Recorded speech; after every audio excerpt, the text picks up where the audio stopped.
Do you think that the major problem that we have in India in like our college environments and so on is that we don't give students the opportunity to also bud that part of themselves and just sort of be buried in their academics? I mean, I've been away from it now, so I don't know Yeah, how it is. I don't think it's that they don't give an opportunity. It's more like the education or the academics part is so heavy back over here in Yes, that's a India. better way of putting it. Yeah. Uh, the students don't have the time to give to their art, or they don't. End of the day, a student comes back to his room tired from attending the college whole day. He just wants to have a good nap, or just go somewhere, have a couple of drinks and come back and sleep. Hey, Arpith, how's it going? It's going good, Prateek. Hello. Good, good, Yeah. good. Good to hear. Before we get started, if you want to let the people know who you are, what you do, any likes and dislikes in personal life, professional life, future aspirations, anything and everything you're comfortable sharing about yourself, you're more than welcome to. Perfect. So, I'm Arpith, and I've finished my graduation in engineering, that is BTech from Manipal, and right now I'm working in sales and marketing for a company called Bellagio, which is our headquarters at Sri Lanka. Um and side by side, I'm doing a bit of artist management and events and a bit of music, because that's been my passion for a very long time now. And yeah, I plan to get into it full time sometime soon. Yeah. Awesome. What exactly do you want to get into full time? So, my plans of getting into full time is it all started with Manipal. Mm-hmm. When I was doing my undergraduation, I saw that there's no the students in Manipal is a very small town. In Karnataka, right? So it has just Yes, four roads. It has just four roads, but it has like 30,000 students at least coming in every year. right. To It's a study big over there. university in a small town. Yeah. Yeah, And there's for people who have passion for maybe theater or music or dance, any art form. There's not much opportunities over there compared to the bigger cities like Bangalore or Mumbai or Delhi, right? So all started there, and to get those opportunities, when I was back a student, I was more of, I had to host an event so that I could perform over there. So this is what is my aim, so to pull in those students who are talented, and give them a platform. So more of artist management, you can say. gotcha, gotcha. Would be like Yeah. a management company of sorts that manages artists or Artists, yes. up and coming artists. Yes, Um, yes, yes. Okay, this is going to take a quick philosophical tangent right away, potentially.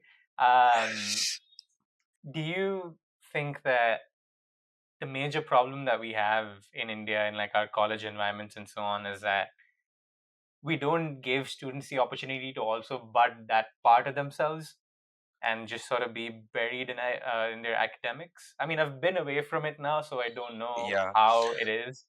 s- What do you I, think? I, it, it's I don't think it's that uh, they don't give an opportunity. It's more like the uh, education or the academics part is so heavy back over here in Yes, that's a India. better way of putting it. Yeah. Uh, the students don't have the time to give to their art, or they don't. End of the day, a student comes back to his room tired from attending the college whole day. He just wants to have a good nap, or just go somewhere, have a couple of drinks and come back and sleep. So the time which needs to be given for any art or the practice you need to bud it out, I think that is very that's not adequate. There's no adequate amount of time, which is there, to be given. So I think that's the one of the main reasons, especially if you're doing some course like your medical or your engineering or something like that. Then it's a very very tough schedule you have at your hand. Right, because you're pretty much wedded to that academic journey, if you will, Yes, for the rest of it, to yes. where that doesn't it doesn't give you much time to be able to do anything else. I guess that's Yeah, sort of yeah. the. Because if you see, like, if you see engineering or medical, you enter, you have like a month, and then you have your exams, then you have Mhm. a huge amount of portions coming in, and then again you have a couple of exams, and again you're stressed about your practicals. You have n number of practicals, n number of lab journals to write, and so Right. on and so forth, right? So I think, yeah, that's where it gets a bit hectic for the students, and then they tend to just ignore it, and it I think it becomes, for people who are very passionate about it, from passion it goes to a hobby when all these things happen. Hmm. What is the difference there between it being a passion versus it being a hobby? Because I sense that there's a difference between the two in the way you're framing it. So what is the difference Yeah, there? yeah. So what I've always thought of it is, so if I'm passionate about something, or anybody, if anybody is passionate about something, they find a way, some way or the other, to at least keep it going, right? Say, I was passionate about my music and the instruments and all that I play. So I used to find a way. I used to host events so that I could go and perform, or I used to try to get into all these workshops and all of those things, right? But what happens is, once it becomes an hobby, it's more like, yeah, I have free time, why not do this, it's okay. And there's not much uh, interest going into it. It becomes very monotonous. You keep doing the same things, you don't want to improve, or you don't want to explore. You just do it because you know it. So in some sense, it's more of a way to pass time when it becomes a hobby, or Yeah, a way to just indulge in something away from the other things you do. Whereas in a yeah, passion, in your opinion, it's sort of like you're actively engaged in trying to improve your craft and make things better and grow, yeah, essentially. yeah, Right. yeah, yeah, Interesting. yeah, Yeah, that makes a lot of sense because I mean, I'm sure there's plenty of people who've like had great voices and who've been into singing, or like you mentioned, you were into music. And would you say you were passionate about it at one point and that's become a hobby, or are you still passionate about it and that's sort of fueling the artist management sort of angle that so you're looking at? I'm still passionate about it, but down the line, once I started getting into this more actively, I explored so many things, from so many different experiences, that my I think the passion for helping out other artists, it overshadowed my passion for my own music, for my own instruments, and me having that management kind of brain. And I was like, why not, pursue it full time. I still do my music. I still compose. I still practice my instruments whenever I have the time to do it, and I still search for gigs where I can go and perform. So I still do it, but the passion for artist management has, I think, uh, developed so Overtaken. much. Yeah, it's overtaken. Yeah, it's overtaken, and it's now become like something I want to do full time. Gotcha, gotcha. Oh, could you just lower your mic a little bit, if you Is don't this mind? fine? Yeah, that's good. That's good. Um, what is lacking in the Indian ecosystem in that sense when it comes to being able to like manage up and coming talents, or is there something missing? uh right now, if you see the opportunities right now for any artist, uh okay, couple of years now it has changed because of Instagram, and because of the content and the reel thing coming Right. in on Instagram. So that has changed completely. But if you see, even till like late COVID phase, uh, it was just people, if you have the connects uh, with the people who own venues or who host events, that is your only opportunity to come out. So I think it was more kind of a monopoly before, which has now spread out because of the social media influence. Gotcha. Gotcha. But I guess this is maybe more of a devil's advocate sort of question then, because people are able to now make something of themselves using reels and social media and so on. Is there really a need for management and such? Uh, See, yes. The thing is, if you see, even people who make the reels, or have become content creators, end of the day, the proper groundwork what comes is getting these contracts, getting these deals, and getting all these kind of background work, right? Your advertisements, your brand contracts, and all of these, right? So over here is where the artist managers or the managers of these content creators and all come in play, right? And also scheduling the whole plan, because after a point of time, once any artist, say a dancer or anybody, uh, the artist himself doesn't go to places to ask for a gig. End of the day, a person doesn't just stick to Instagram, right? He goes all around to his audience, and for a live performance or a live interaction, you can say, right? So end of the day, he himself won't go, because see, the Indian culture is such that if once you've uh, come up, or you can say grown in the society, uh, they always hesitate to ask for something from someone else. It's how the Indian mentality is, right?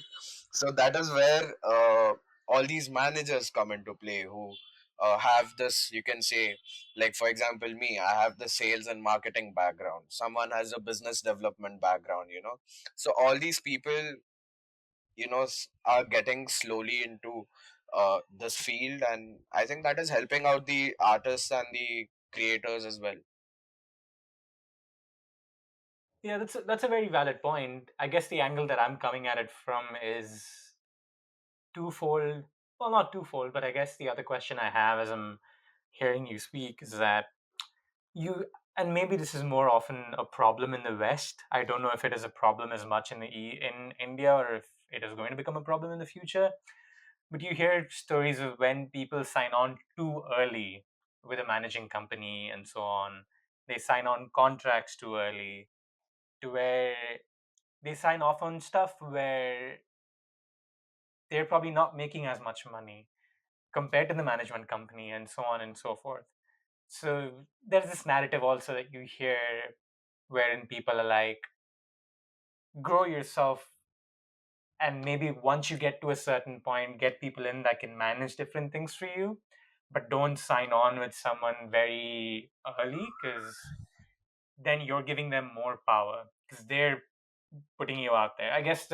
Yeah. I guess a simpler way of explaining that would be become popular to a certain level, I suppose, and then go Yeah, under a yeah, yeah. management company. But Yeah. So, uh, to this, like Pratik, I've told this to a lot of people.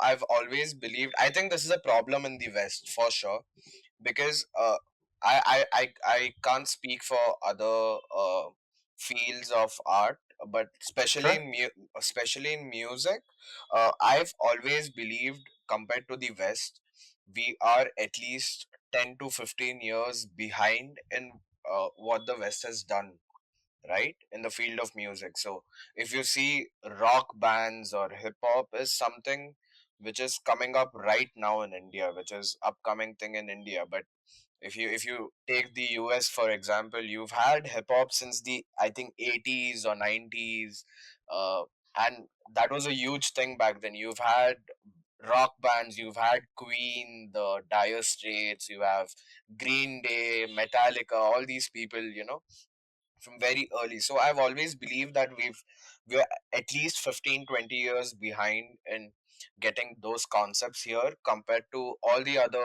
Western concepts we have in India, right? So the present situation over here is the artists, they just want opportunity, right? There's no opportunity. The thing is, there's no opportunity in India to put you. There's a lot of competition, right? So you can say every road has at least two, three guitarists, two, three singers. So there's a lot of competition. There's a lot of talent over here, right? So even when I work in terms of artist management, the only thing I look for is opportunity for my artists, right? So uh, I keep the monetary things aside. I keep the monetary things saying that till you are established, you get the whole monetary benefit out of it. Okay.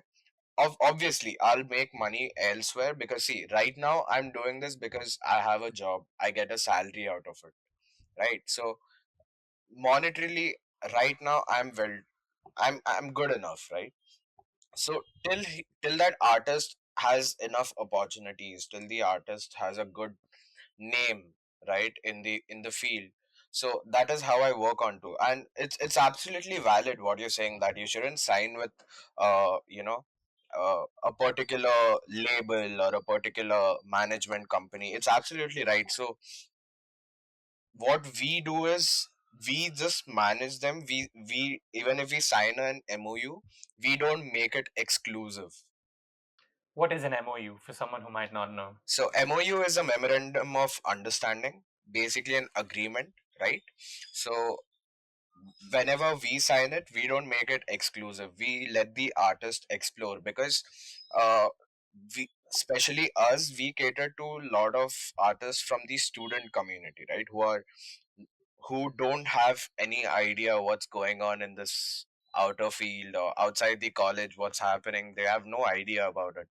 So we let the artists explore, right? So this is how we are working on it right now. But it's absolutely right, because there are a lot of companies who just mint money out of the artists, I can say, and they just give peanuts to the artists, and that is where this issue. And I'll tell you, like, honestly, they've the artist management companies who do this, they've learned all of this from the West. Okay, seeing the situations in the West, seeing how they run all these documentaries coming up, so they just try to emulate it over here, right? So we are trying to take a different approach towards it. Gotcha, gotcha, gotcha. That makes sense. That makes sense. Because I guess for those companies in India that are trying to establish this as, um,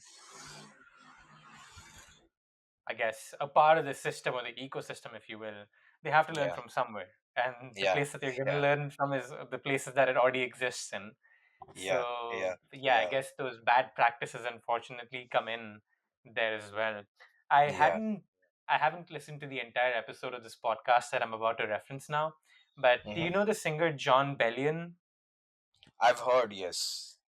He was the guy who sang All Time Low. I know that was a very Yeah, super yeah. popular song a few years back, but yeah, I was listening to him recently talking to this other podcaster called George Shanko, and he was Hmm. talking about how like the company that he was signed under like essentially fucked him over, right? Like he was making a certain percentage and like going on doing gigs, doing shows, doing all of that, and then the company was probably making I think a factor of 100x or 10x. I'm More forgetting now. than I the don't want artist. to. Yeah, Yeah, yeah, I don't but want to misname but something. way more than the artist himself. That's true. That's true. Exactly. So Exactly. this is where we have a different module, Pratik. I'll tell you. So what Yeah, we can you are elaborate on since that a little further? yeah, yeah. So since I'm a bit of a marketing guy as well, right? So uh I take, I don't know if that would make proper sense to you or you would understand it. So what I do is I sign in with the venues as well. Okay. I tell them this artist, say you're an artist, I tell them Prateek charges say 15,000. Okay. And I take commission out of it, but I take it from the venue and not the artist. And I tell them I'll also help you in marketing. So it's basically whatever he's paying me is something like a marketing fee of the event where my artist is going to perform. So essentially, the venue is going to pay 15,000 To the to the artist, singer, to the uh, artist, to the and they're going to artist, pay you a separate fee for marketing the yes, event. yes, yes, Right, yes, right. So yes, essentially, they're paying for two different things. It's not yes, like it's not like they're going through you and you're saying, okay, I'm going to charge you 20,000 rupees flat for my yeah, services and my artist. And then what you're not doing is giving the artist 1,000 and keeping 19,000.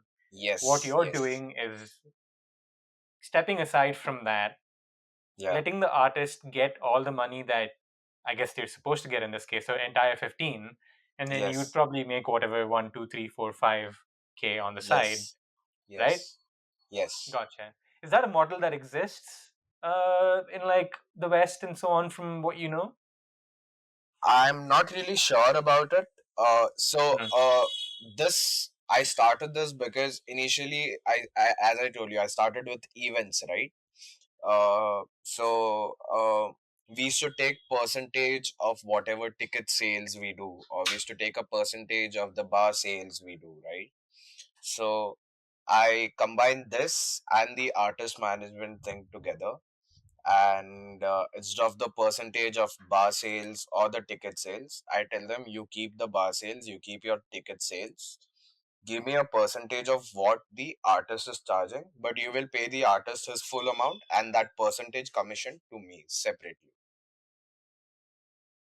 mm. So it's like artist's fee plus percentage Yes, commission, not yes, artist fee and commission included in one, right? no, no, Mm, mm, mm. Okay, understood. Gotcha. Um,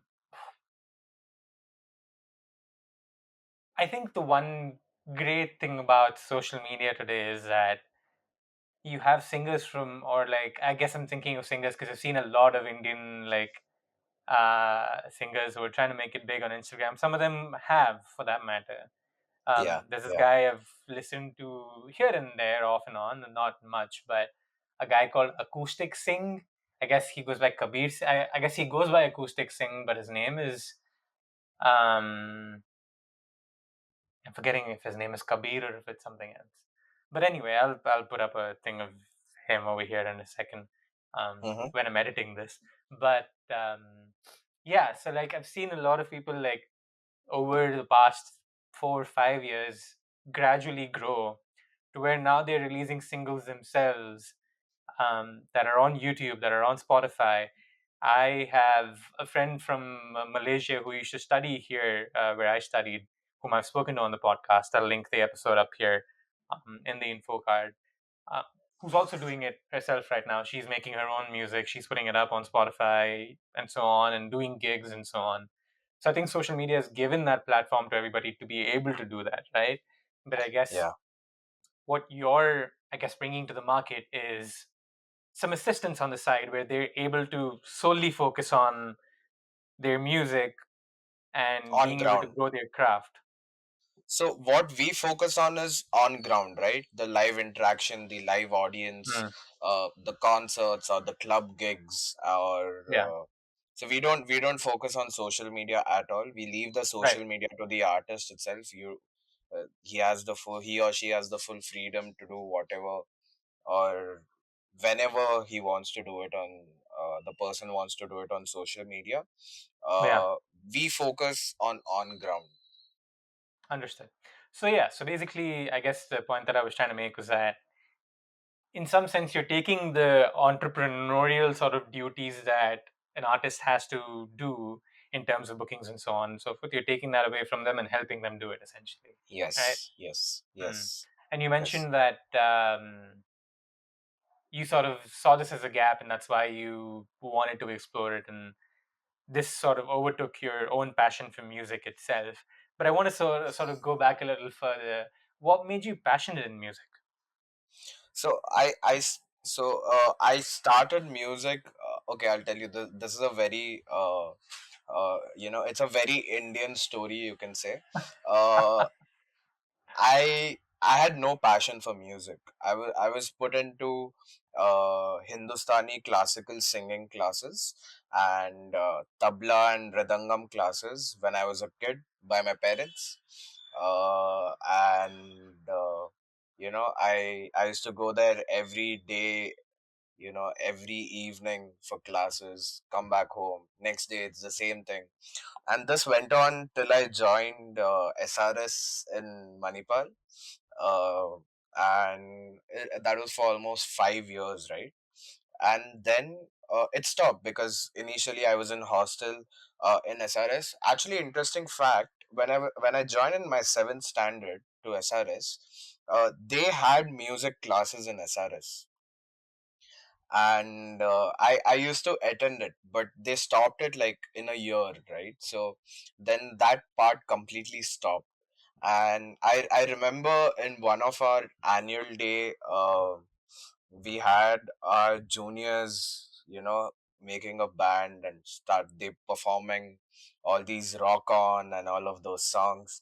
And I was like, I can do this as well. Like, I've learned it, and that is how it started again. And once I got into MIT, I could just see so many talented people. ev- some people having the band of their own, and MIT especially, it has a lot of cultural student clubs. So you can say student groups or communities, right? So they have a theater group, they have a music group, they have a lot of things. So initially I got into a theater group, and for a year I experienced so many things with them. I learned so much from that theater group. I've performed in so many shows with them, and I used to play the instruments I knew, that is tabla and mridangam and dholak and all of those things, right? All the Indian classical instruments. And I could see people playing different instruments. So I used to go back home, sit on YouTube, and uh, you have those easy tutorials on YouTube for every instrument, right? So I used to buy those instruments, learn those instruments, and so that's how it started. Like the thing started back again, and then I got the hunger of performing again. I formed a band of my own, a college band of my own, and we started performing every week and week out. And then COVID hit. uh, we discovered that things can be done from our own home. We got our own recording sets in each and every house, and then we used to record, compile it, and we've done so many things in COVID. We used to post it on Instagram, all of that. So it has been, it has just been so fun, all this journey. So that kept me going so much. And then post COVID, I realized that once everything opened up again, the amount of opportunities we had before COVID, it had just gone to nil, right? So that is when this thing hit me, and then we started hosting events, and so that we could perform, and then we started performing there as well. So that is how it went on. So it's sort of like a seed that was planted by your parents that sort of blossomed in its Yes. own way at a different Yes. time. Yeah, that's interesting because sometimes I don't think we realize, right? Like things that we do in childhood sort of just come back in their own very unique ways and sort of make you much more interested in them. Because, excuse me, I guess the difference in doing it because your parents sending you there and doing it because you like it are like very two different things, right? Yeah. Um, Yeah. Yeah. so that's super cool. Were you doing like drums and stuff, or had you learned how to play drums? I feel like I've seen you doing that somewhere on Instagram, or maybe I'm. See, drums again is something I learned from YouTube. I don't know Oh, if that. Yeah, I. So the thing is, the only instruments I learned from these classes were mridangam and tabla, yeah. and all the other instruments I play is what I learned from YouTube. Uh, out of my own interest. So that is where like I mentioned, the difference between passion and hobby comes into play. Mm, You mm. know, so that is, yeah. Super cool, man. Super cool. Uh, I guess that's one great thing about all of this information being so accessible, right? Like Yeah. people back in the day could still learn to play guitar, could still learn to play drums, but now all of this information exists on the internet, which you can get by like clicking a couple of buttons. So the accessibility has made it much more easier for people to be able to seek those things. Yes. Because I mean, back I guess when we were like kids, YouTube was still growing. Like I think YouTube just started out in like 2005, 2006, I want to say. Yeah. Yeah. Um, right. So the fact that it's grown to this size to where now people can learn a lot of stuff. And I mean, my podcasting stuff too, like I picked up through listening to stuff on YouTube. There's this platform called Skillshare, not Hmm. sponsored, but just mentioning them. Um, but I learned like a few things from there as well. So like a lot of this information has become quite accessible to where we're able to explore things that we like and so on. How do you think that's good for us as human beings in terms of being able to explore our curiosities?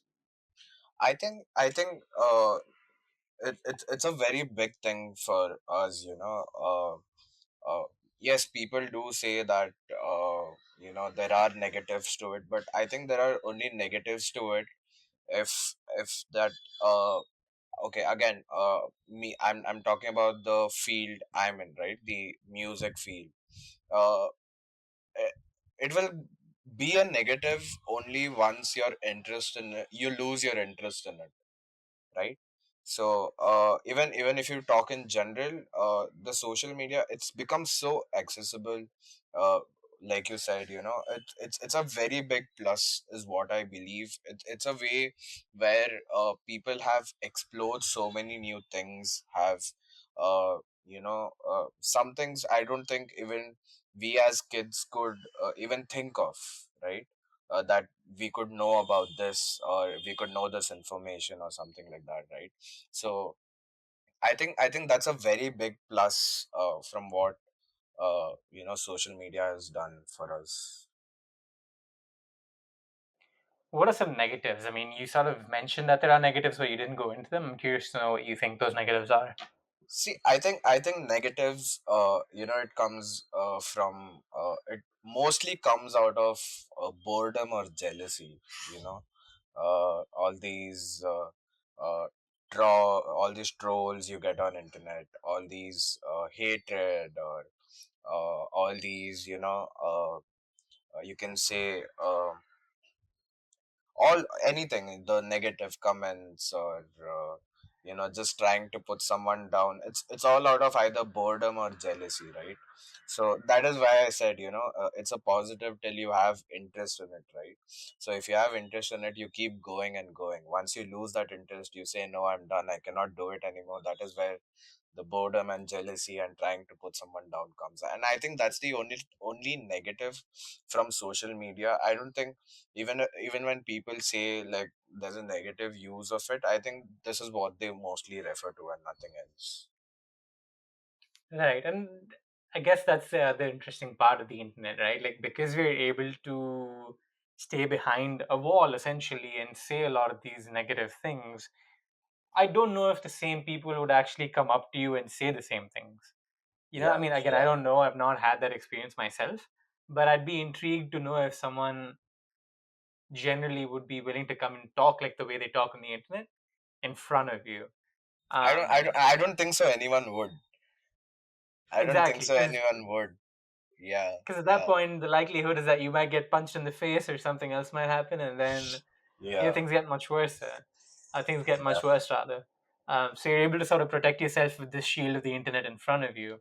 And again, like I hope those people who are sad and unhappy are able to find their way out of it, and that they're not. mean assholes on the internet. But hey ho, we can't control what everybody chooses to do. But yeah, I Yeah, hope they're able to find some sort of solace and don't go and attack everybody. But then again, there's also in the negatives. Also, I would say maybe it's not so much a negative, but I guess knowing how to separate trolling to criticism, I guess, is also yeah, a skill that's quite important. yeah. Because sure, you can't listen to every single negative thing that someone says on the internet, but Yes. I guess you should be able to. And this is a skill that I think the more people are indulging themselves into this space as social media and like creators and so on, we have to learn how to separate criticism from just simple flat out trolling, because criticism Yeah, helps you yeah, grow, right? Like, and you need that criticism. um and sometimes that criticism comes, and again, I'm speaking of this from like the things that I've heard other YouTubers talk about and so on. The criticism comes from most times a good place where they want you to be able to improve as a content creator, and your yeah, audience also seeks for something. So I guess that, anyway, that's a bit of a tangential thought, but I yeah, guess yeah. being able to make that I separation think, is also quite I think, important. separation from the creator's point of view is important, and also I think from the audience point of view, uh, I think you can say some of the audience. I think they need to learn, or I won't say learn. They need to understand how to put their words through to the creators, right? So I think that is where that line between criticism and you know a troll comes into picture. Yeah, essentially being able to verbalize your thoughts in a better way. Yeah, yeah, And, if you're just trying to criticize, maybe finding a better way to frame it instead of um, like an expletive filled tweet, rather, that's just putting someone down. I guess there's a difference there for sure. Absolutely. Not that I guess, there definitely is a difference there. yeah. Absolutely. Do you think, since we're talking on the topic of social media, um, how has it helped you with your sort of endeavors, or does it have it? I mean, I know you mentioned earlier that it doesn't. What you guys do doesn't necessarily connect to social media, but is that how you would find a potential artist that you could work with? Yes. So I think me getting into this field, social media has uh, played a very very major role in it, or even the job I'm doing today. It's all because of social media. So uh, during COVID, I again joined a media body from our college, and we used to do all these you know we used to do live podcasts, we used to call them on Instagram live. We used to have a small questionnaire and some questions from the audience who come on the live, and we did that during COVID. And then we used to put up artworks, we used to host events, we used to feature artists or bloggers or vloggers in and around Manipal. So I did that a lot, and I explored a lot through social media, right? Even with the different kinds of music, uh, it's all because of social media. The music I listen to, the music I'm interested in, the types of music I've explored, also people I've met on this, the music journey I've had, or the artist management journey I've had. It's all through social media, Pratik. And I think even though we don't work actively on social media, all most of our background work is done on social media, right? So getting in touch with the artists, or uh, anything like that, any of that sorts, like even to the fact that whatever events our artists play in, we promote it on social media end of the day, right? So all of social media has been a background for what we do, but yeah, it's not something we do, but yeah, it has helped me also a lot in terms of that. Yeah. Gotcha. What would you say is sort of the futuristic aspiration in terms of where this is as a industry or as a business for you personally? Ah, uh, I had a dream that I wanted to perform in a concert of at least thousand, crowd of thousand, or 1,000 to 5,000, a big crowd, or a college fest performance. And I don't think I would be able to perform now anymore with the amount of practice or whatever I'm doing in terms of my music. But I would really want some of the artists we manage to perform in uh, big concerts. Like you can say, you have your VH1 Weekenders, you have Sunburn, you have Lollapalooza, and all these. So I would really love to see our artists performing there. So that is something we've we want to achieve. And in terms of business, honestly, we haven't thought much in terms of like how we will be scaling in terms of business at the moment. But our vision is to give opportunity to as much as student artists. We're starting out in Manipal, right? And from there, hopefully, will expand later on. But that will be and that will be an aim to give opportunity to students so that they start early. Right now, all of the artists or something, they start after they graduate. They have they've finished their office, or they start like in their school days because they don't have much to do. But people who are already in that graduation phase, and are stuck in that, and they don't want to do those graduation as well. They're passionate about it. So our aim is to cater to such kind of people as much as possible. Gotcha. I guess with the business sort of thing, or what I was asking generally, was more so trying to find out what do you daydream about when it comes to this? Are there any things that you daydream about that you think you'd be open to sharing? See, like I told you, I would want my artist. End of the day, see, we'll be managing artists, right, and we'll be with the artists in their journey, like in and out. So I would want my artists to perform every day of the week, traveling and in the biggest concerts if possible, or at least performing every single day. And being a household name is something I dream about. So like I told you, that's been our dream. Our artists being at the biggest stage, biggest places. Yeah. Gotcha.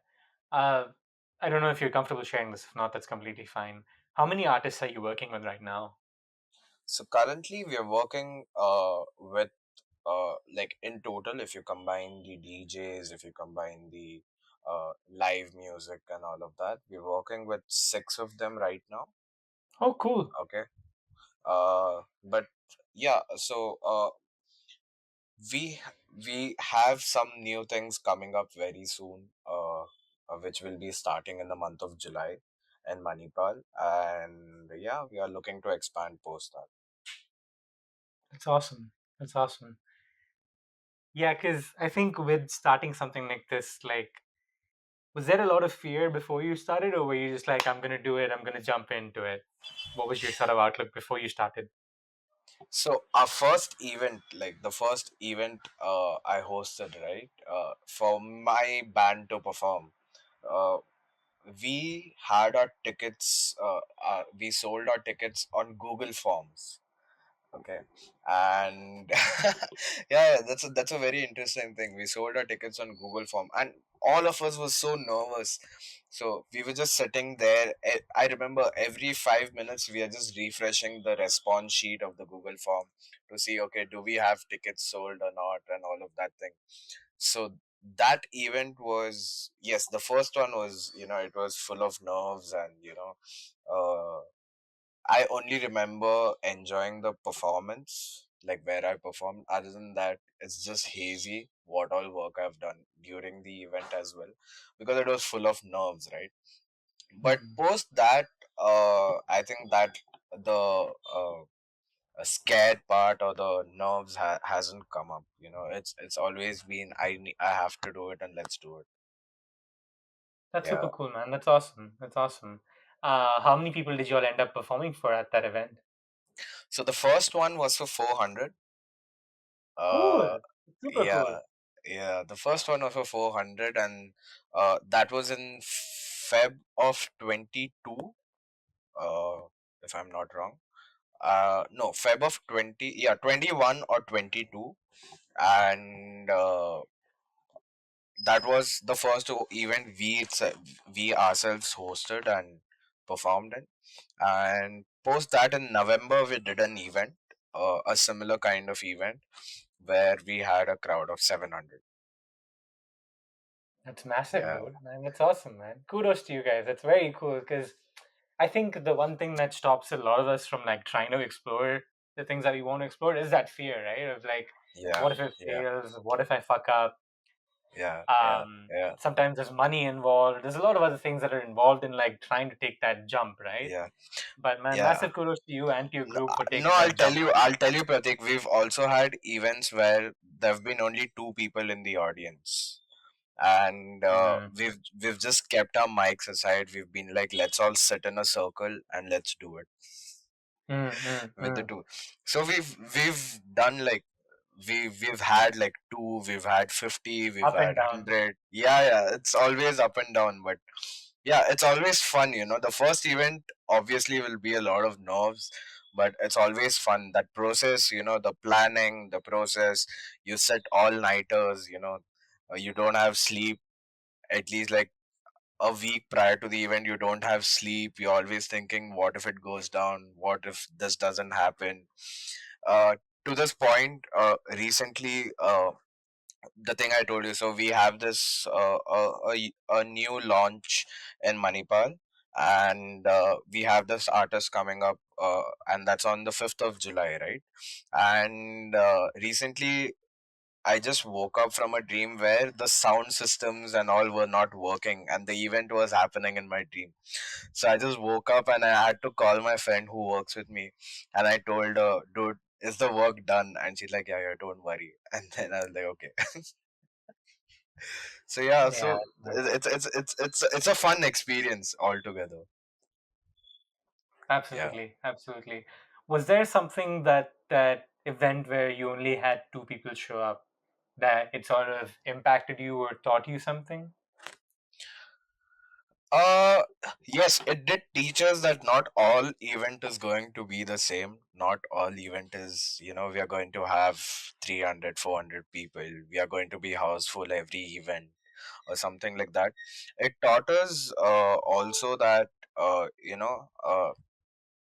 as artists, what we learn from it is no matter there are two people or there are thousands of people in front of you, right? It taught us that we always need to give our best on stage. We've climbed the stage. I think it shouldn't matter uh, how many people are in the crowd, because end of the day, you should be honest to your art, right? So we learned a lot from those kind of experiences like that. Cool. And how many people did your band have? Like, and what roles did they fill? Yeah, so initially we started with 8 people in our band. We had a person who could play the flute, we had a person who could play the violin, who could play the drums, a bass guitar, an electric guitar, a keyboard. We had a couple of singers, and we had a mix in singers. We had a singer who could sing metal, a singer who could sing classical, indie singer, and all of that. Later on, uh, and we were when we started out, people after a couple of performances they'd be like, oh, they have a band, and they used to come to us, can we perform with you, can we perform with you, right? They used to ask us because, like I told you, there's no opportunities. The artists only look Yeah. for opportunities over there. So whoever used to come like that out of interest asking us, we used to be like, please do, and they used to perform in our next gig with us. And then they started joining us, and then at one point we had 16 people in our group. It was more like a community and less like a band, you know. And then Mhm. COVID hit us, and then post COVID, you know, everyone, few people graduated out. A few of them, you know, went for their masters. A few, you know, out of India. A few of them, you know, post COVID, it was more half online, half offline. So they didn't turn up. They didn't come back to Manipal, right? So at the end, we were back to five people, and then I think even today we are like four people. We are still in touch, and we are doing what we used to do before. That's cool, man. That's cool. Well, and I'm guessing the genre of music was different depending We on the kind played, of singers you yeah, had. yeah, we played everything. We played everything. We've played indie folk. We've played folk rock. We've played metal. We've played heavy metal. We've played completely Bollywood commercial songs. Uh, we've played everything. So whatever, we used to just take in suggestions, and then we used to sit on YouTube, look at different bands performing that particular song, and we used to take out some parts out of it, and then we used to put in our own, you know, thoughts behind it. We used to sit, we used to practice. Funny part, you know, our band was called Sade Panch Band. Okay, and that is because Sade Panch meaning 5:30. 5:30, yes. And I'll tell you this story. So when we started the WhatsApp group, the name was Music Group. And there was no interaction on that group initially, okay? The only interaction was, let's practice today at 5:30. Let's practice today at 5. This was like a everyday message. So we changed the group's name to 5:30. Okay, so that, okay, 5:30 practice, and we used to practice every day at 5:30 in the college itself, right, in the college premises. And then post that, one day before our first performance, we were like, what do we name ourselves, right? And then people came up with different ideas. We were like, nah. And then one person said, see, local train, the band, the local train. Uh, so they got that name because initially they started playing in the local trains of Mumbai, and then they kept the name as the local train. So Interesting. what? Yeah. So what is something we do every day? And then we're like, we practice at 5:30. So that is how Sade Panch it became Sade Panch band.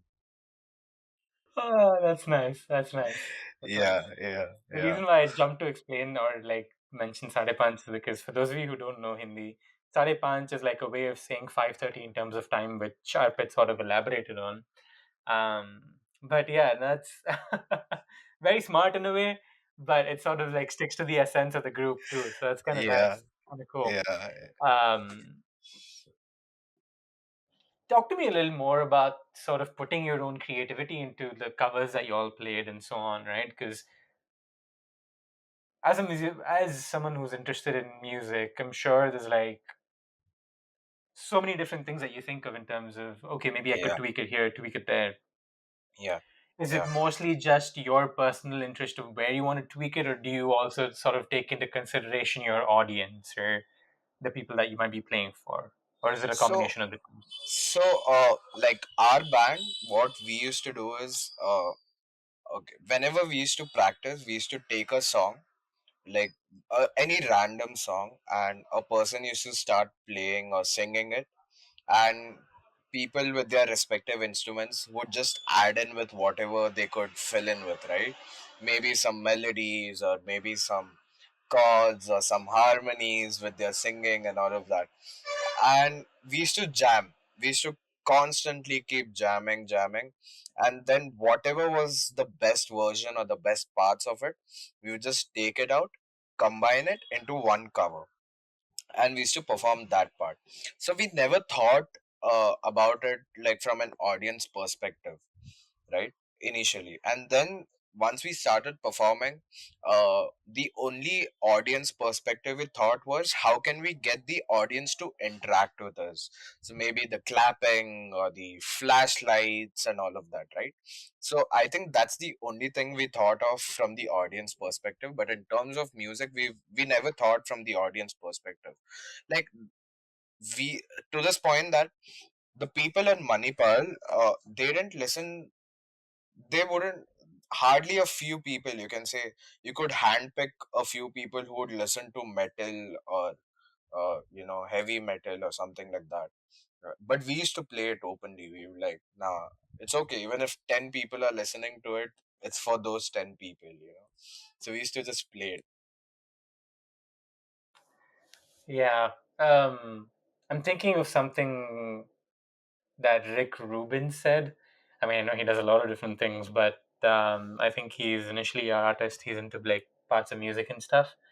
Um, but something about like how your art has to be true to you in some way. I'll find that phrase if I can find it and sort of put it on screen here in a second. But um, yeah, point I'm making with that is somewhere you also have to cater to what you want to do as an artist, right? Because yes, Yes, your audience yes, matters, but you need to know at what cost. Like it can't be at the cost of you losing the essence of being an artist yourself.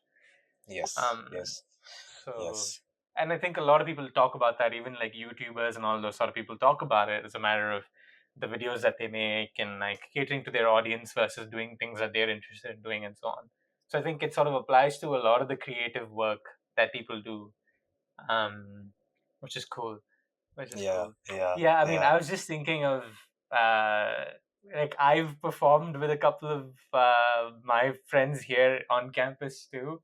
We called ourselves like the honorary Indians. It just came up as you were sharing your story. But yeah, the reason why we kept it honorary Indians is because I was the only Indian in the group, and I would be the one singing. So like we would only like play Indian songs or like some Hindi song. At one point, the guy who played our bass guitar was from Nicaragua.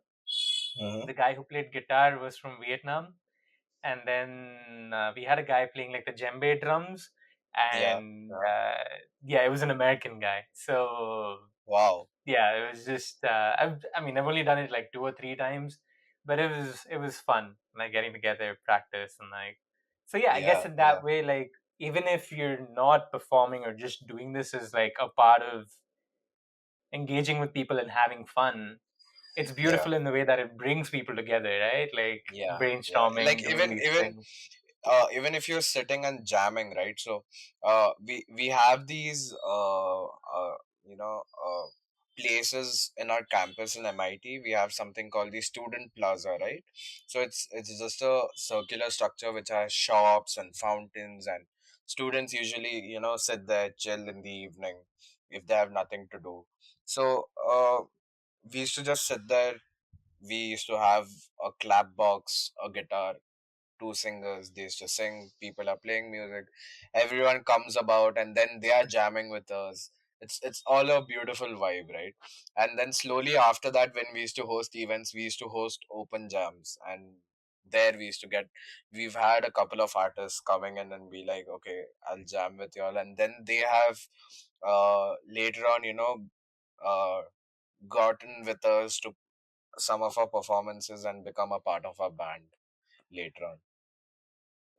That's super cool, man. I mean, I don't know why that's the only adjective that's coming out of my mouth today, but that is as the kids would say, that is rad. I don't know why I said that. Oh god. Anyway, uh, what was your most favorite song to play? One for yourself and one as a band.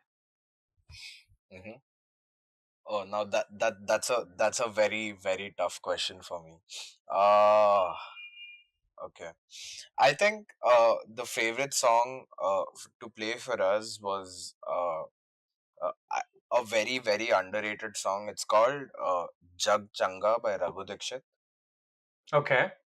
Um and uh, Also because that was our first performance in front of a very huge crowd. Hmm. It was in an auditorium which has a seating of 1,000, and Damn.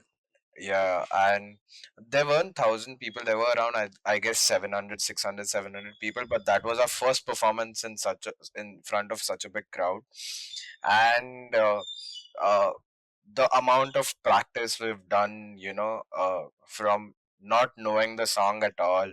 It was a song we had just discovered that it exists, and we're like, let's take it up to on stage where we've had uh okay, I think this is the first time I'm gonna curse word. We've had fuck ups on stage where only we were so closely knit as a band, and we had practiced it so much that only we understood and the crowd didn't understand that, okay, it's been fucked up over here, you know so I think that was a very special performance and a very special song for our band. And personally for me, I think uh huh, there's no particular song as such, but I think I could say uh a performance we had later on post COVID, where we just sat and we were just jamming for 3 hours. You know, it was non-stop. And when I say non-stop, it was like song after song after. There's one person like, okay, let's do this song. We end that song and there's another song. So it just went on for 3 hours, and I think that was the best, most memorable one for me personally. Yeah. Wow. Yeah, when you mentioned the sort of fuck ups that you guys caught on to, but the audience didn't, it reminded me of the fact that, like, they even say this if you're dancing on stage and so on. And that if you know you mess up, continue, like, still keep going because the audience won't know, Yeah. Yeah. Yeah. right? Like, keep going, like, don't bring attention to it because if you do bring attention to it, then it can sort of bring everything down. But anyway, that Yeah. was something Yeah. that I was thinking of when you were saying that. So, man, that's beautiful. Because I think when you're doing these sort of things, you feel alive. I guess that's, I don't know if Yeah. that's the right You, adjective to use, you but yeah, I think for yeah, you can say alive. For it's like we feel like we are living properly in the moment, right? So Mhm. it's not, there's no other thoughts, there's no there's nothing else we are thinking about. It's just what we are doing. We are into it, full We're in the time. We're present. giving it, yeah, we're giving 100%, and you know, I think that's always the best part of it. That's beautiful, man. That's beautiful. Do you ever Yeah. see yourself, like, as this management work sort of grows, also performing a little more than you would want to? Or is that just. Hopefully, Pratik. Hopefully, like uh, I'm not really sure. I have given it a lot of thought, and I think Hmm. yes, most probably, but yes, hopefully. I'm hoping that I have the time and also the right amount of practice to do it. Yeah. Uh, the reason I'm asking that is because the way you talked about performing and so on, it just sort of like brought a light onto your face. So I was like, I just wanted to know, like, if that's a thought that you've like had. So that's, but no, man, I Yeah. hope that Yeah. you're able to sort of at least, maybe if not frequently, at least once in a while, like dip your toes into it too and sort of like enjoy Yes. and have fun Yes. with it because that way you're Yes. having fun both ways, you know. Yeah. Yeah. But Yeah. no, that's super cool, man. That's super cool.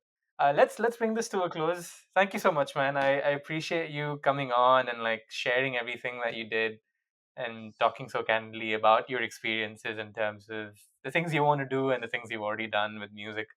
um, Wishing you the very best. More power to you for like taking that step because I guess that's a huge hurdle for a lot of people. And if there's anything that anybody who's listening to this should take away is that take that first step towards doing it, and then you can figure it out as you go. But Yeah. more power to Yeah. you for like doing that because that's a hurdle that a lot of people don't jump. And this is not to put other people down, but generally sort of saying that that's something we all struggle with.